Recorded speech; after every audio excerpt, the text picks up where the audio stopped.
I don't think it's any stretch to say that it's been a bad decade for Star Wars games. Like many fans, I was really disappointed with the games we got after the Disney buyout of Lucasfilm, both in terms of quality and how few of them there were. Star Wars fans drank from a fire hose of content in the 90s and 2000s, and that content slowed to a drip feed of live service bullshit after 2013. So when I first saw that EA was actually publishing a single-player only Star Wars game, my first thought was, Oh, I have a bad feeling about this. single-player focused? Yeah, I've heard that before, EA. Tell me more about the Day 1 DLC and XP boosts you're gonna sell me. And then I saw the extended gameplay demo that was meant to show off the game's combat and features, and I thought, Oh, I can't bear to watch. Fallen Order looked like another boring action-adventure platformer, but this time with lightsabers. Like the same game we've all played 1,000 times, but dumbed down to the lowest common denominator to appeal to a broader audience. The level they showed off looked completely linear, almost like it played itself, and the demo was presented without commentary, which led to a lot of incorrect assumptions about what was on screen. I've thought about it a lot, and I think I've found the reason why people, myself included, assumed the worst about this game. Even if the gameplay had looked good, the demo ended with a logo reveal, with the EA logo right beneath it. No matter how good the game looked, people were going to see that logo and assume the worst. EA's reputation and track record continue to poison the perception of anything they're associated with. I say these interpretations were incorrect because, as it turned out, the level wasn't completely linear. It loops back on itself in several locations that we didn't get to see because of the length of the demo. It's packed full of collectibles and environmental storytelling, small little side paths that let you get the drop on enemies or find little secrets. And that wasn't just the case for this level, but for the entire game. The assumptions most people made based on this 15-minute gameplay demonstration proved to be basically universally incorrect. And after the well-deserved success of Fallen Order, immediately I started thinking, sequel? The game left the original cast in a position where they were completely free to go anywhere and do almost anything, and the game had solid enough gameplay foundations that could be built upon and improved. EA apparently felt the same, as CEO Patrick Bateman stated in a May 2020 earnings call that Fallen Order was the first title in an entirely new franchise, and job postings at Respawn heavily hinted at the development of a Fallen Order sequel, among other Star Wars games yet to be detailed further. And earlier this year, we finally got confirmation that the long-rumored game was in development, finally culminating with a cinematic trailer and a title reveal for Star Wars Jedi Survivor. The best sequels iterate on their predecessors' gameplay and systems. They improve what works, they discard what doesn't, and they often bring new and original gameplay concepts or substantially increased depth. So, ahead of details on Jedi Survivor being revealed to the public, speculation's pretty wild over how the gameplay might have improved or been changed. I'd like for this video to be something of a retrospective on Fallen Order, looking at the gameplay and systems of that game so that we can identify strengths and weaknesses and see where Survivor can improve. Some of this discussion is going to be highly critical, so before we get into it, I just want to say, I love Fallen Order. I'm not here just to monologue some gratuitous gamer rage-filled thesaurus entry at you, but these are criticisms that I make in the hopes that Jedi Survivor and subsequent games can be better. But before we get into the video, my name's Binks, I'm a Star Wars speedrunner and challenge runner. I currently have the world records for the Star Wars Jedi Fallen Order 100% and glitchless speedruns. I'll be doing my first casual playthrough, speedruns, and challenge runs of Star Wars Jedi Survivor when it releases live on my Twitch channel. I speedrun other Star Wars games like Knights of the Old Republic, and I also play some other games on occasion. So if that sort of live content interests you, please consider following me there. The link to my Twitch channel is in the description.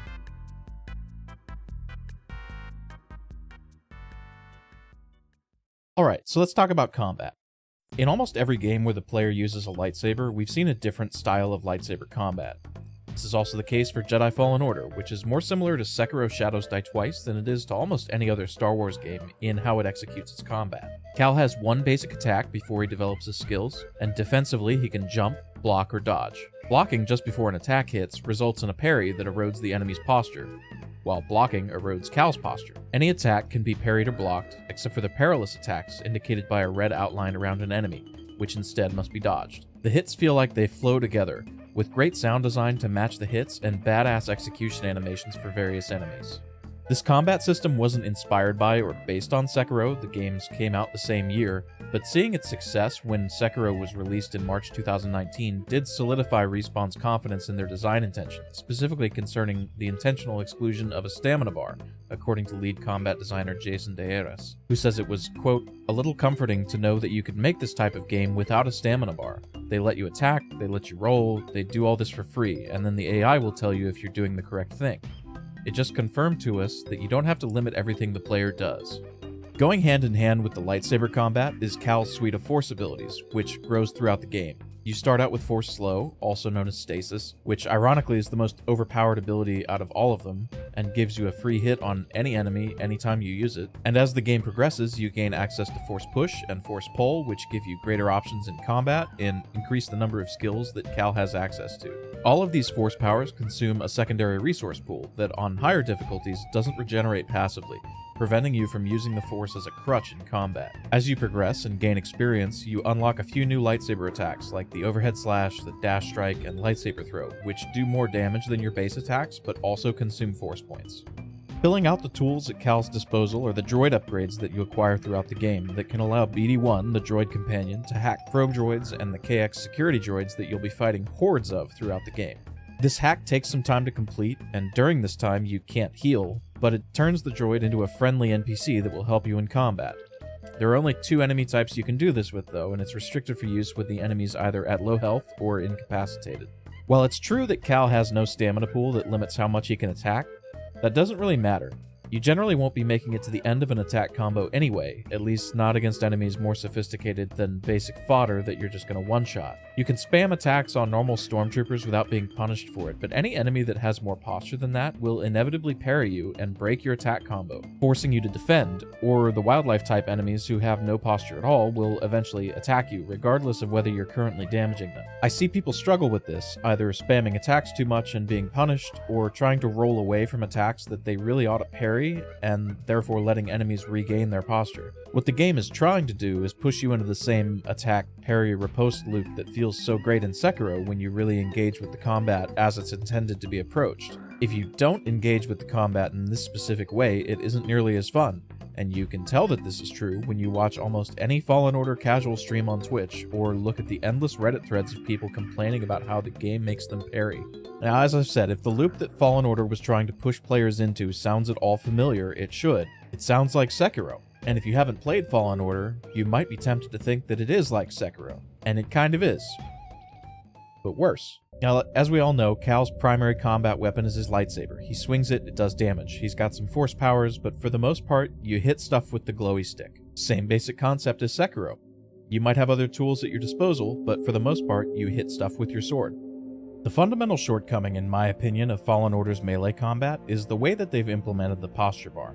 Every enemy that engages Cal in melee combat has a posture bar, just like Cal does. And to deal damage to a melee enemy that has the capability of blocking you, you need to break that posture, resulting in the enemy being stunned. Or you need to wait for an attack to leave them vulnerable, which the player can then punish. You can reduce an enemy's posture by continuously attacking them, or by parrying their melee attacks, which is far more effective at reducing posture than Cal's normal attacks, and this incentivizes the player to play the parry riposte game as they would in Sekiro. What isn't good about this system is that when you break an enemy's posture, you're only able to get 1 or 2 hits on them, and then the enemy's posture bar magically refills in the middle of them being wailed on with a lightsaber. What makes Sekiro feel so much better is that it rewards aggression and skill with its deathblow system. If you really engage with the attack, parry, riposte loop and whittle down an enemy's posture to nothing, they're just dead. The fight's over. Certain enemies have a much larger posture bar as a result of this, and many bosses and mini-bosses have multiple health bars, so they'll require multiple death blows to defeat. But I don't think I'd be in the minority when I say that it just feels so much better in Sekiro. I get more satisfaction from a death blow on almost any enemy in Sekiro than I do from killing most bosses in Fallen Order, and that's because of its design. Trading blows back and forth until you finally break an enemy's posture and get an impactful one-shot kill, compared to having to break an enemy's posture bar multiple times and whittle down a health bar for all but the most basic fodder enemies. It just feels better, and it makes so much more sense for what's supposed to be a lethal weapon. Cal's wielding a lightsaber after all, it would make perfect sense for one hit to be lethal to most enemies, even purge troopers. But as it stands, you'll wind up hitting many of these enemies 5 or even more times before they finally die. 'Tis but a scratch A scratch? Your arm's off. No, it isn't. Well, what's that then? I've heard worse. You liar! Come on, you pansy! What else the combat in Sekiro has that Fallen Order doesn't is significant depth and precision. The combat uses of the shinobi prosthetics give Wolf a broad toolkit that can make certain enemies much easier to deal with, and Fallen Order really has no analog for this. Skill upgrades like the Makiri counter are vital to dealing with a basic attack type that you encounter very frequently, whereas no skill upgrade in Fallen Order is truly vital. The itemization and RPG systems create a level of intricacy that a game without these systems, like Fallen Order, simply can't have. And while Fallen Order does have some tricks that make certain enemies easier to fight, like one-shot quick-time events if you parry an enemy at the right time, or a vulnerability to a certain force ability, these are here and there, and they aren't as universally applicable as gameplay systems that are not enemy-specific. This overall lack of complexity diminishes replayability, and it really hurts the initial experience as well. Of course, no combat system could stand on its own without a diverse array of enemies to engage with, and Fallen Order has that in spades. Each planet has its own unique fauna that are hostile to Cal, except for these adorable Star Wars Eevee-looking things on Bogano. They pop out of the ground all over the place. You can let one stow away on your ship, and then you can see it in the air vents when you travel around.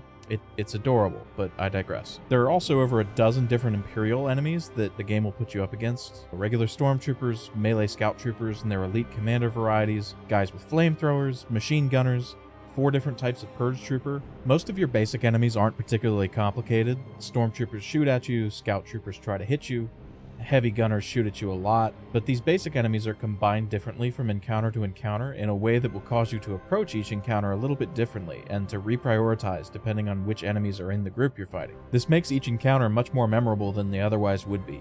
The purge troopers are a lot more complicated, and they're very frequently placed by themselves or with fewer basic enemies around them. They've each got unique combat styles depending on the weapon that they wield, and they can throw a variety of attacks at you that each have their own parry timing and vulnerability. Towards the end of the story, the game will throw multiple purge troopers at you at once, along with swarms of other enemies of varying types. These final levels really test your skill with the game's combat and give a good sense of a difficulty curve as you go through the game, no matter what difficulty setting you're actually playing on.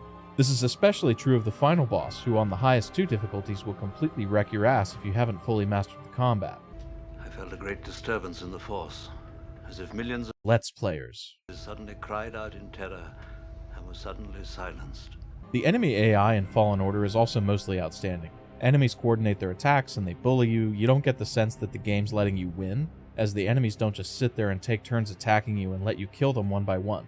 Except on story mode, but that doesn't count. And you will occasionally see an enemy stop in the middle of an attack animation if you perform an execution on another enemy nearby, but this can mostly be forgiven as the game following the rule of cool. It might make more sense for enemies to keep attacking and interrupt your executions, but if they could do that, you'd never finish an execution, and the game wouldn't look as cool. But really, other than those 2 nitpicks, the enemy AI is incredible. It's so detailed that a lot of the enemies will even fight each other. There are a number of places on several planets where you can see Imperial troops fighting against the local fauna in team deathmatch. This isn't really anything new, Doom did it in the 90s, but it's cool to see. The Imperials also have a detailed set of voice lines that are designed to play in very specific circumstances. Take out all the ranged troopers in a group. That's our last ranged trooper. Facing the last enemy in a group. All allied units down.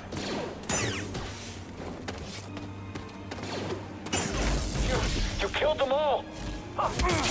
They'll also talk shit when they have you at a disadvantage. Jedi are nothing but traitors.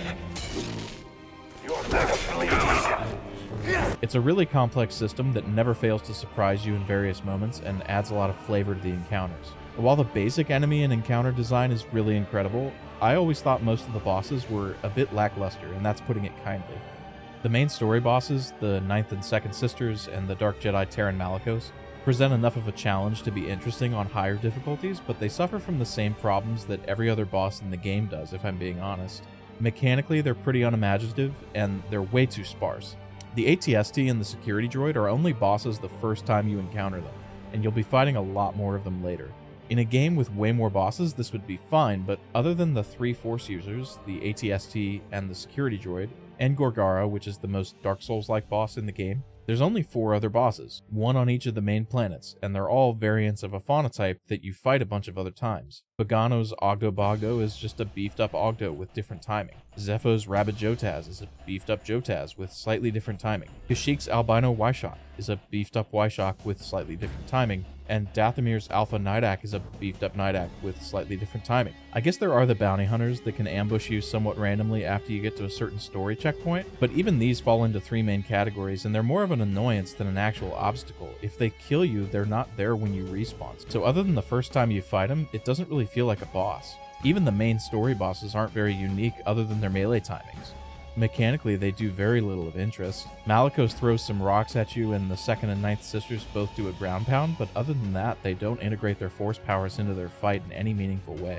None of the boss arenas force you to engage with them in any interesting way. They're all just empty rooms of varying sizes that the boss is in. Now, I understand that they can't and won't be throwing Dark Jedi at us around every corner, but I expected more. We spend so much of the game exploring Kashyyyk, which is a planet where Yoda is known to have killed a Terentatek, a vicious monster with origins in the Star Wars Knights of the Old Republic series.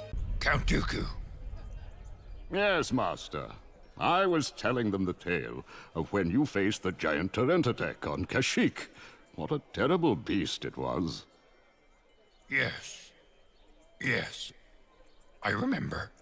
This monster hunts Force sensitives and feeds on their blood. How awesome would it have been if during our trek into the Shadowlands, Cal was hunted by one of them, and it culminated in a unique boss fight. We spend another good chunk of time on Dathomir, which is the home planet of Rancors, so not even having them in the game, let alone as a boss, feels like a huge missed opportunity. Bogano and Zepho are completely new to the universe, original creations to the game, so they're perfect places to go nuts with a unique boss design. It's hard to say what was originally planned or how much had to be cut due to time constraints, but I'm really not satisfied with what we got. Stig Asmussen, the game director on Jedi Fallen Order, as well as a number of other developers, have named Dark Souls and Metroid Prime as the greatest influences on Fallen Order's overall design. It'll be important to keep this in mind as we go forward. When analyzing the game's level design as a Metroidvania, Zepho and Bogano stand out far and away above the rest of the planets. Both planets have multiple hub areas with branching paths. The landing platform on Zepho can take you to the abandoned village or to the ice caves. The ice caves can take you to the windswept ruins, to the Imperial dig site, or to the Venator crash site, and so on. You'll find shortcuts back to previous areas to make traversal easier after a death. It must be like Dark Souls. Many of these areas are locked off at first, either behind an ability upgrade you haven't gotten yet, or behind a door that's locked from one side. It's just like Dark Souls! Zepho is also the home to two massive tomb levels, almost like Zelda dungeons in their scope and general design. These areas are much more puzzle-focused than the overworld, which has a much higher emphasis on combat, and the game starts to feel a lot more like Tomb Raider in these areas than it would elsewhere. There are puzzles to solve to progress the critical path, puzzles to solve that unlock collectibles and secrets, puzzles to solve to get out of the tomb. There are puzzles everywhere, and they all tend to make use of the force ability that you acquire in that tomb to a certain extent. These were some of my favorite areas of the game, and if I have anything critical to say about them, it's that there weren't enough of them. There are really only the two tombs on Zepho that have any meaningful traversal or puzzle challenges, whereas the Zepho are known to have visited Kashyyyk and Dathomir as well.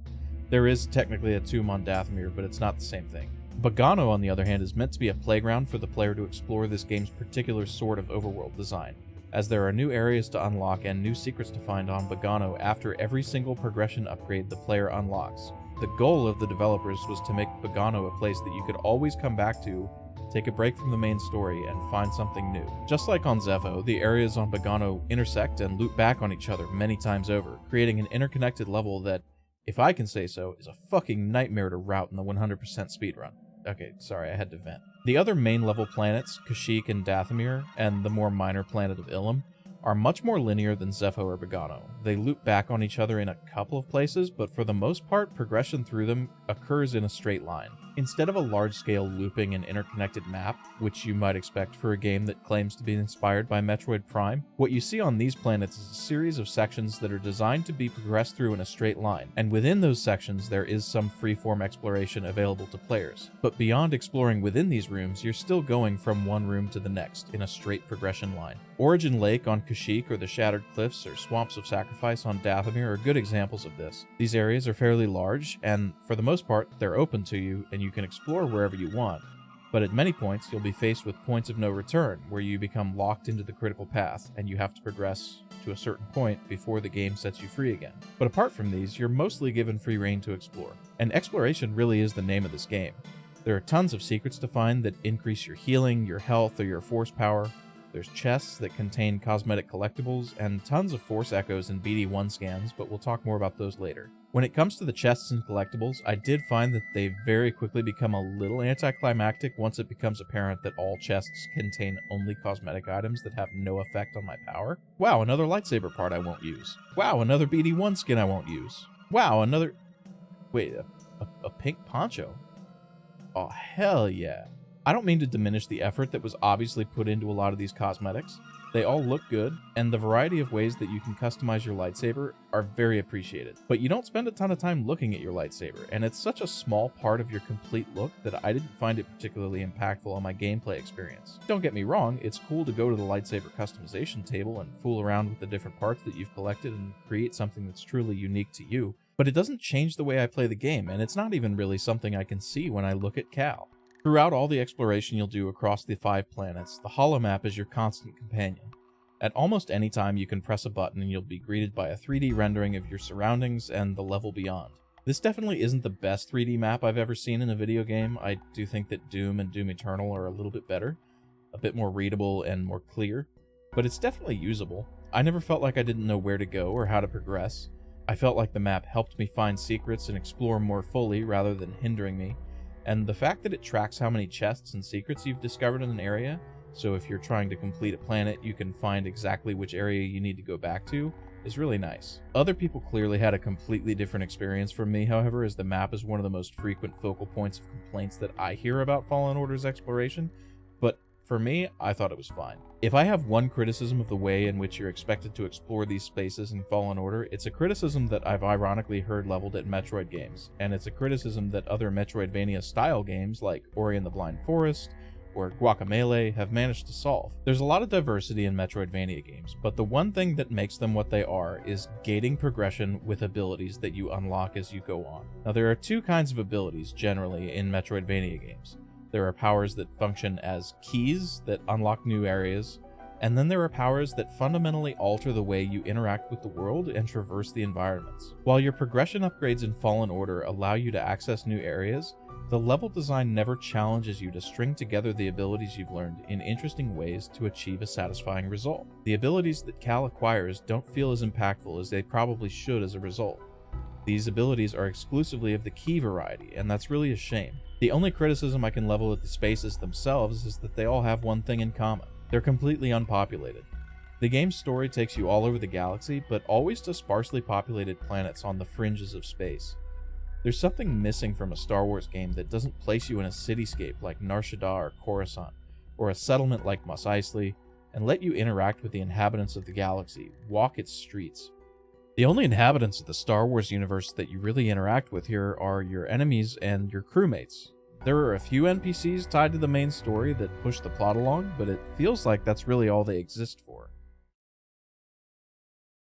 Although this may come as a surprise for a game that says it was inspired by Metroid Prime and Dark Souls, storytelling is a huge focus of this game, for better or worse. Most of the time, it's inarguably for the better, but I would argue that the game's story is at its best when it's woven into exploration and combat. The focus of the game is on its principal characters, Cal, Cere, Grease, Night Sister Marin, and the Second Sister. The focus is on the characters because the plot is more or less inconsequential to the larger Star Wars canon. In fact, the plot's main MacGuffin, the holocron that you spend the entire game chasing, is recycled from a Clone Wars arc that was later used again in a Darth Vader comic years before this game was even announced. The plot revolving around the holocron that contains a list of Force-sensitive children, which in the hands of the Empire could be used to create a legion of Inquisitors and other spies and assassins trained in the dark side of the Force, is nothing new to Star Wars. The holocron in question that was used in the Clone Wars was destroyed in the Darth Vader comic set right after Revenge of the Sith, so this holocron must be a copy? I don't know, and it doesn't really matter. The plot is something for the characters to care about, but the game doesn't really care if you, the player, gets invested in the plot or even really cares about it at all, and this is pretty evident from how the plot is resolved. What the game does care about its players getting invested in are the characters and the world that they inhabit. Each of these characters has a well-developed arc that the player gets to experience.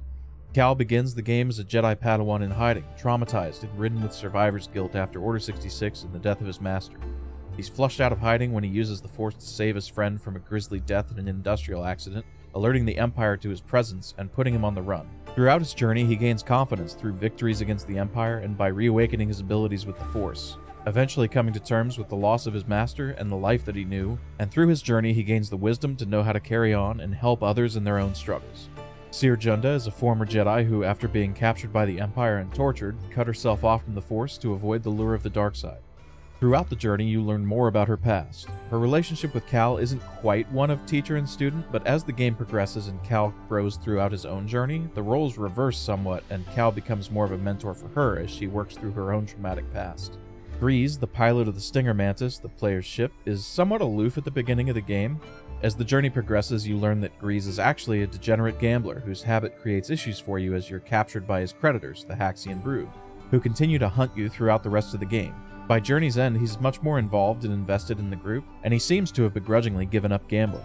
Night Sister Marin has perhaps the most interesting journey of all. She begins the story as an enemy, hostile to Cal in his attempts to seek answers to ancient mysteries on her native planet of Dathomir, and using all her power to try to kill him. After watching Cal and his interactions with the Dark Jedi, she begins to question what she's been told and becomes disillusioned with the alliance she made with the Dark Jedi, eventually joining Cal on his journey and traveling with the rest of his companions aboard the Mantis to seek vengeance for her murdered coven of Night Sisters, who met their end at the hands of General Grievous in the Clone Wars. On top of the character journeys that you experience, you witness the history and evolution of the environment around you through a masterful environmental storytelling. The game accomplishes this by giving Cal use of a force power called psychometry. This power gives Cal the ability to perceive the history of an object by touching it, using the Force to witness events connected to it. This is used all over every level and creates a masterclass in environmental storytelling. Through exploration and interaction with the environment, you bear witness to a group of Jedi younglings seeking kyber crystals for their lightsabers, or the machinations of an Imperial officer seeking to gain favor with the Emperor by procuring valuable artifacts, the journey of a fallen Jedi on Dathomir and conquering the native Nightbrother clan, the plight of imprisoned Wookiees on Kashyyyk, and much more. Filling in the background even further are objects in the world that BD1 can scan, which can either give you a great deal of lore background on the world around you, or serve to unlock BD1's encrypted memories from his time accompanying Jedi Master Anna Cordova. The environmental storytelling and subtle character moments are this game at its narrative best, and these highs are so good that they make me forget about the main plot being basically recycled from other Star Wars media. I'm not usually one to go crazy for games that rely too heavily on this style of storytelling over a direct narrative, and I usually think that Souls-like games, particularly From Software games, lean way too far into this territory, but the brilliance of Fallen Order is that it has both. The environmental storytelling, lore, and world building is there for the players who love to dig into the world and find out about its secrets and story that way. And the game's beautifully directed cutscenes, which are never longer than a few minutes, deliver the main plot and stunning character moments in digestible chunks for players who prefer a direct narrative. Although I will say that the fact that these cutscenes aren't skippable in any way really kills a lot of the replayability for Fallen Order. None of them are particularly intrusive on a first playthrough, as they're pretty infrequent and don't last much longer than a couple minutes, but they're completely scripted, and once you've seen them, you don't really want to watch them ever again. So let's briefly summarize Fallen Order's problems before we move forward with how to fix them. Its Sekiro-like combat really doesn't hold a candle to Sekiro, and it can feel flat out shallow and floaty by comparison. The instant regeneration of enemy posture results in your lightsaber feeling weak, and is way less satisfying than the death blows you'd get in Sekiro by engaging skillfully with the combat. The abilities Cal unlocks throughout the game serve only to unlock new areas, and therefore don't feel as impactful as they should either in combat or in exploration. For whatever reason, boss fights are few and far between, and the bosses that do exist tend to be underwhelming, mechanically unimaginative, and frequently are just recycled trash mobs. While the game offers players plenty of opportunities to explore, and the act of doing so is fun for its own sake, the ways the game rewards you for this feel unsatisfying. The planets and environments, while beautiful, immersive, and fun for what they are, all feel very fringe, and this results in the galaxy feeling somewhat less lived in and authentic, despite the fact that we know otherwise. The problems with Fallen Order are significant, but the fixes for them aren't insurmountable changes. I really think that Jedi Survivor can be a legendary game. It already has most of the important things right, and whatever else I have to say about Fallen Order, it feels more like Star Wars than most things with the Star Wars name on it. I don't think it's realistic to expect Respawn to completely redesign their combat philosophy just because Sekiro did it better, even though I might prefer it if they did. I think that there are probably things that won't change. I think the animation-led style of combat that can cause Cal to feel a little bit floaty at certain times will probably remain. The few things that they could change, though, that would make the most impact already mostly fit within their existing design. Modifying posture to more closely match a deathblow system requires nothing but the will to do it, and instantly makes the combat feel much more rewarding of skill and much more satisfying when you get it right. Incorporating stat-based or RPG systems into the combat is a bit more of a challenge, amounting to a substantial redesign, but I do think that it would be worthwhile. A lot of gamers who prefer an action-adventure style of game might scoff at the idea of putting stats and RPG systems into a game like this, but ask yourself this. In terms of its action combat, which game feels better and gives you more choices as a player? Fallen Order or God of War 2018? Stat-based RPG systems solve a lot of Fallen Order's design problems. They immediately fix the problem of exploration frequently feeling unrewarding because they enable the game to reward you with items that alter your gameplay or affect player power, rather than simply cosmetics. They increase replay value by allowing for different builds and focuses. Stat-based RPG systems could potentially fix the problem of abilities not feeling as impactful in combat as they should be. A big part of the reason for this was the limitation of the player's use of force abilities in combat on higher difficulties by giving them 0 passive force regeneration. Admittedly, in Fallen Order, being able to spam certain abilities would be ridiculously overpowered, but knowing that passive force regeneration, for example, is a stat that players can pick up in the world, would require respawn to balance around it. The same goes for something like increased posture damage, ability cooldowns, all kinds of things. Respawn just has to commit to making these systems, and everything afterward is just a matter of doing the work. Basically, I just want a fusion of God of War and Sekiro, but with lightsabers. Please give me that, thanks. There are other ways the combat can be made more interesting, and in some of these ways, it seems like Respawn is already actually way ahead of me. So, Fallen Order let you use a single or double-bladed lightsaber. The single blade deals more damage per strike and is best used against a single opponent, whereas the double blade deals significantly less damage per strike, but strikes faster, and it's way better for blaster bolt deflection and crowd control. Later on in the game, you're able to split your lightsaber for one special attack, but you're not able to dual-wield lightsabers. I think that being able to do this sounds like a great idea, albeit with some drawback. My take is that dual wielding should do very high damage, with the drawback of having almost no posture, forcing you to parry perfectly or be punished.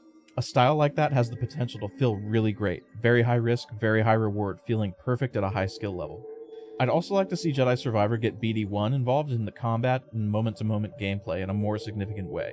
In Fallen Order, he's basically your Estus Flask, and he can hack droids that are at low health, but there's a lot more that the developers could have us do with him.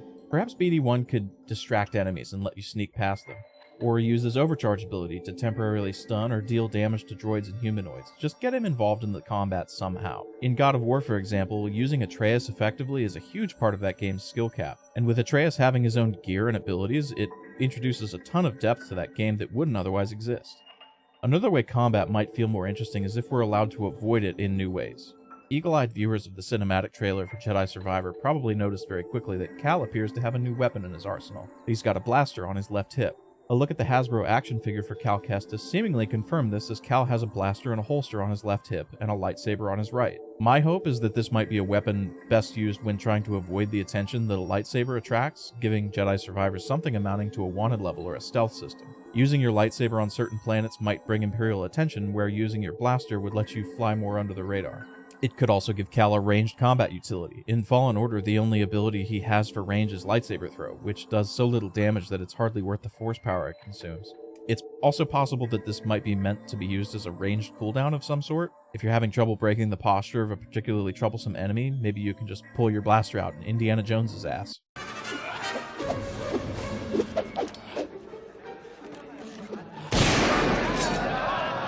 Abilities not feeling impactful outside of combat really comes down to level and puzzle design. Other Metroidvanias will frequently craft areas that require you to traverse them creatively, using multiple abilities in conjunction skillfully to either progress or unlock secrets. Fallen Order has none of that, and Survivor really should. This will really only require Respawn to design their levels with this goal in mind and be creative, which we all know they're capable of. There's also the question of what force abilities could be added that would be both impactful in combat and exploration, as well as fresh. It's a trend in many Metroidvanias to do a power reset at the beginning of a sequel, but Jedi Survivor can't really do that without killing Cal, which they don't seem to be doing. So it's safe to assume that Cal will start with push, pull, slow, wall run, and Jedi flip. They can sell the idea that BD1 gets damaged at some point and loses his abilities so that we can drip feed them back to us over the course of the game, but Cal can't forget how to use the Force again. And on that note, I have some ideas. The Force Unleashed 2 gives the player the power to mind trick enemies into opening paths for them or helping them in combat.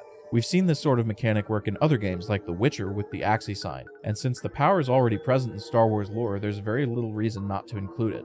It's a versatile ability that could be used as a distraction, it could aid you in combat, or it could even gate off certain areas as a key type ability. A similar Force ability with combat and gameplay implications is Beast Control, which is an animal husbandry Force ability that lets a Force user connect with an animal or creature. We see Ezra Bridger use this ability in Rebels numerous times, and while Ezra shows a particular affinity with the power, it's not stated anywhere that it's necessarily innate to people the way Cal's psychometry is, or that it can't be taught to others. Force Speed is another ability with both combat and exploration applications, and another one pre-existing to the lore. We see Obi-Wan and Qui-Gon use it in The Phantom Menace, and Force Speed is technically the reason that Cal is able to use Wall Run. In other games, like the Jedi Knight series, it's been useful for solving puzzles, navigating environments, and taking out dangerous enemies quickly by making your attacks virtually unblockable. In the climax of Fallen Order, we see Seer generate a Force barrier to defend herself and Cal from Vader's attacks. While I struggle to think of an exploration-based application of this, we currently have no defensive Force powers, so I think this one could fit in nicely with our combat toolkit.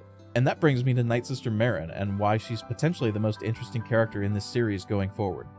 Merrin has a mastery of Night Sister magic, which is a manifestation in the Force that we've seen very little of in canon and know almost nothing about. What we know is that it's very vaguely connected to the dark side of the Force, but not exclusively. Additionally, it doesn't appear to be a corrupting power in exactly the same manner as the dark side is. Merrin doesn't show the typical signs of dark side influence, despite practicing a craft that, as far as we know, draws heavily from one or both sides of the Force. While I don't think that Respawn will have Cal delving into the secrets of Night Sister magic, I think it's a really interesting idea to explore if Lucasfilm allows it. If nothing else, we've seen that Merrin has the ability to teleport, which would fit in nicely with a fast travel system. As for whether that fast travel system is really necessary, I'm somewhat agnostic. Respawn knows very well that other games like this have fast travel. The choice not to include it is obviously deliberate. They wanted the Force players to traverse through levels and engage with the combat and level design. The fact that players have largely asked for a fast travel system might just be gamers wanting to take a shortcut, but it could also be a sign that these levels aren't really as fun to move through as Respawn wanted them to be. I don't want a fast travel system in a game like Metroid Dread because it's fun to traverse through the level and plan my route. And if people are asking for a fast travel system in Jedi Survivor and Fallen Order, it could just be a sign that those levels don't have that same fun factor. I think if Respawn gets through with designing levels for Jedi Survivor and playtesting talks about a need for some kind of fast travel, it's probably a sign that their levels need to be reworked. It all ties back into what other Metroidvanias do better than Fallen Order when it comes to traversal and ability chains, which Respawn really needs to get right for Survivor. And lastly, as I said, I think planets that we got in Fallen Order were beautiful, intricate, and well crafted, but they all have this sense of being on the frontiers of space, far removed from population centers or even populated areas. Contrast this to settings we've seen in other Star Wars media or even in other Star Wars video games like Mos Eisley or Mos Espa, Bespin, Coruscant, Nar Shaddaa, Naboo, Alderaan, Utapau, Corellia, Cato Nemoidia, any hundreds of others. While many of these planets are uninhabited or sparsely populated, many are also home to vast cityscapes or sprawling natural environments dotted with condensed population centers. These planets have residents, economies, starports. They feel authentic in a way that none of the planets in Fallen Order ever really did. And while it's easy to get in the specifics of what planets I think would serve them best, I think it'd be more correct to simply say, in general, that while I think there's space for planets such as those from Fallen Order, I'd really like to see populated areas, NPCs, and maybe even some side content on others. In a perfect incarnation of Jedi Survivor, I think we get between 5 and 7 major planets, with at least one being Zepho or Dathomir to retain some familiarity in environmentals from the first game, at least 2 completely new planets original to Jedi Survivor, never seen before in other Star Wars media, and at least 1 planet with a large settlement or a cityscape. We already see a cityscape, possibly Coruscant, in the background of many shots of the cinematic trailer, and who knows if we'll be able to visit this location, but suffice to say, I'm very hopeful. These are all just my opinions though, and I'm excited to hear from you about what your expectations and wishes for what Jedi Survivor could be. Please let me know what you think with a comment down below, like the video, and consider subscribing and hitting the bell for future content as it really helps me out. And if you'd like to know how speedrunners beat Star Wars Jedi Fallen Order in under an hour, click the video on the right side of the screen now. Goodbye my friends, and may the Force be with you.